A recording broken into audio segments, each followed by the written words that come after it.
হয়তো পরিবেশ জানেন, এনভায়রনমেন্ট পরিবেশ। সো পরিবেশে ইংলিশ জানেন, ইয়েস।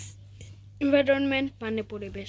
তারপরে দেখেন স্কাই মানে আকাশ, স্কাই মানে আকাশ, SIKY, এগুলো কেজিদের জন্য। যারা কেজি না তারা দেখেন, যারা কেজি তারা দেখেন।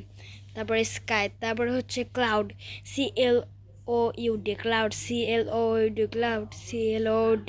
তারপরে বার্ড, BIRD, বার্ড মানে ক্লাউড মানে মেঘ, বার্ড মানে পাখি, BIRD, বার্ড, বার্ড মানে পাখি। তারপরে গাছ, ট্রি,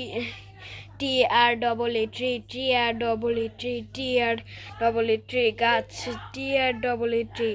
তারপরে হচ্ছে ঘাস,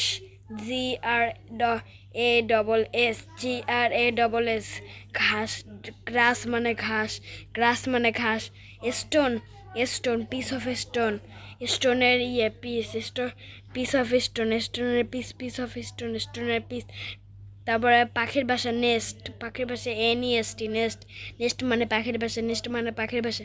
কোনটা বলতে ভুলে গেছি বলে দেন, এরপরের ভিতর বলে দিব। তারপরে পানি, এগুলা সব বলে দিব, সব মনে রাখবেন। এনভায়রনমেন্ট, ENVIRONMENT, এনভায়রনমেন্ট পরিবেশ। সবাই দেখেন, এনভায়রনমেন্ট শিখে রাখেন, কাজে রাখবে। সাবস্ক্রাইব করে দেন, লাইক করে দেন, শেয়ার করে দিন, ডাউনলোড করে রাখেন। বাই, কমেন্ট লিখেন কেমন হয়েছে।